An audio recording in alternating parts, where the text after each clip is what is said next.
MBBS പഠിക്കാൻ ആഗ്രഹിക്കുന്ന ഏതൊരു സ്റ്റുഡൻറ്റിൻ്റെയും കൺസേൺ ആണ് +2 കഴിഞ്ഞാൽ എന്താണ് ചെയ്യേണ്ടത് എന്നുള്ളത്.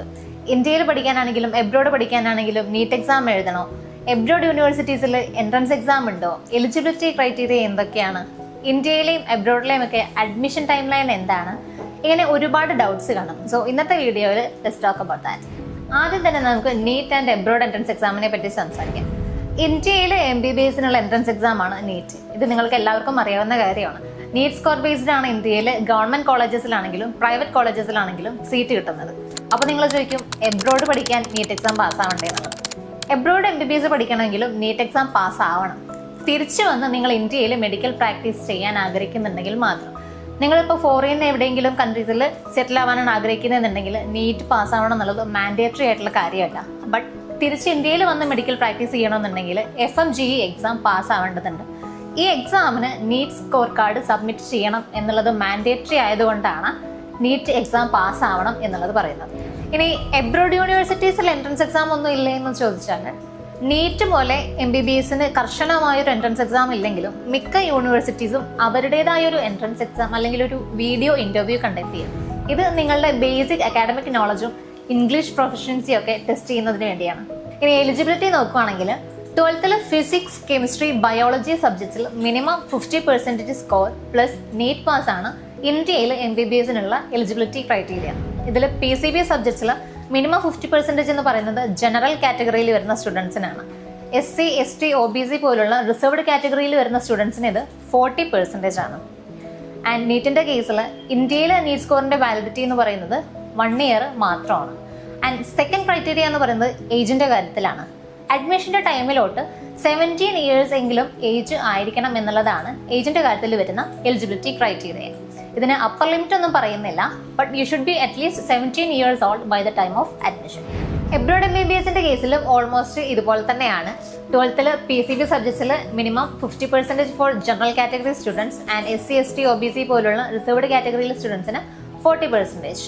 അതുപോലെ തന്നെ അഡ്മിഷന്റെ ടൈമിലോട്ട് ഏജ് അറ്റ്ലീസ്റ്റ് 17 ഇയേഴ്സ് എങ്കിലും ആയിരിക്കണം എന്നുള്ളതാണ്. ആൻഡ് ചേഞ്ച് വരുന്നത് നീറ്റിന്റെ കേസിൽ മാത്രമാണ്. തിരിച്ചു വന്ന് ഇന്ത്യയിൽ മെഡിക്കൽ പ്രാക്ടീസ് ചെയ്യാൻ ഉദ്ദേശിക്കുന്നവർക്ക് മാത്രം നീറ്റ് പാസ് മാൻഡേറ്ററി ആയിട്ടുള്ളത്.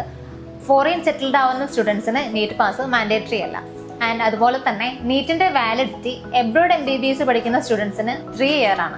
ഇന്ത്യയിൽ അത് 1 ഇയർ മാത്രമാണുള്ളത്. എബ്രോഡ് സ്റ്റുഡൻസിന് അത് 3 ഇയർ വരെയാണ്. ഫൈനലി നമ്മൾ അഡ്മിഷൻ ടൈം ലൈൻ നോക്കുമ്പോൾ ഇന്ത്യയിലെ കേസ് പറയുകയാണെങ്കിൽ നവംബർ ടു ജാനുവരി പീരീഡിൽ നിങ്ങൾ എങ്ങനെയായാലും നീറ്റ് പ്രിപ്പറേഷൻ സീരിയസ് ആയി തന്നെ നോക്കിക്കാണണം. ബിക്കോസ് ഫെബ്രുവരി ടു മാർച്ച് ഡ്യൂറേഷനിലാണ് നീറ്റ് ആപ്ലിക്കേഷൻ സ്റ്റാർട്ട് ചെയ്യുന്നത്. ആൻഡ് മെയ്യിൽ നീറ്റ് എക്സാം കണ്ടക്ട് ചെയ്യും. ജൂൺ ടു ജൂലൈ പീരീഡിൽ നീറ്റിന്റെ റിസൾട്ട് വരും, റാങ്ക് ലിസ്റ്റ് പബ്ലിഷ് ചെയ്യും. ജൂലൈ മുതൽ സെപ്റ്റംബർ വരെ MCC ഓൾ ഇന്ത്യ കൗൺസിലും സ്റ്റേറ്റ് കൗൺസിലിംഗും നടക്കും. ആൻഡ് ഫൈനലി ഒക്ടോബറിൽ നിങ്ങളുടെ അലോട്ടഡ് കോളേജിൽ റിപ്പോർട്ട് ചെയ്യണം. ഇത്രയാണ് ഇന്ത്യയിലെ അഡ്മിഷൻ ടൈമിൽ വരുന്ന കാര്യങ്ങൾ. എബ്രോഡ് MBBSന്റെ കേസിൽ ഡിസംബർ മുതൽ ഫെബ്രുവരി വരെയാണ് മിക്ക യൂണിവേഴ്സിറ്റികളിലും അഡ്മിഷൻ ഓപ്പൺ ആകുന്നത്. മാർച്ച് ടു ജൂൺ കാലഘട്ടത്തിൽ നിങ്ങൾക്ക് യൂണിവേഴ്സിറ്റികളിൽ നിന്ന് ഓഫർ ലെറ്റർ ലഭിക്കും. ജൂലൈ ടു ഓഗസ്റ്റ് മാസങ്ങൾ സെപ്റ്റംബർ ഇൻടേക്കിനുള്ള വിസ പ്രോസസിംഗ് സമയമാണ്. സെപ്റ്റംബർ മാസത്തിലാണ് എബ്രോഡ് യൂണിവേഴ്സിറ്റീസിലെ മേജർ ഇൻടേക്ക് നടക്കുന്നത്. And finally October to November മാസങ്ങളിൽ ക്ലാസ്സുകൾ ആരംഭിക്കും. ചില രാജ്യങ്ങളിൽ സ്പ്രിംഗ് ഇൻടേക്ക് കൂടെ ഉണ്ടായിരിക്കും. അത് സാധാരണയായി ഫെബ്രുവരി ടു മാർച്ച് മാസങ്ങളിലാണ് വരുന്നത്.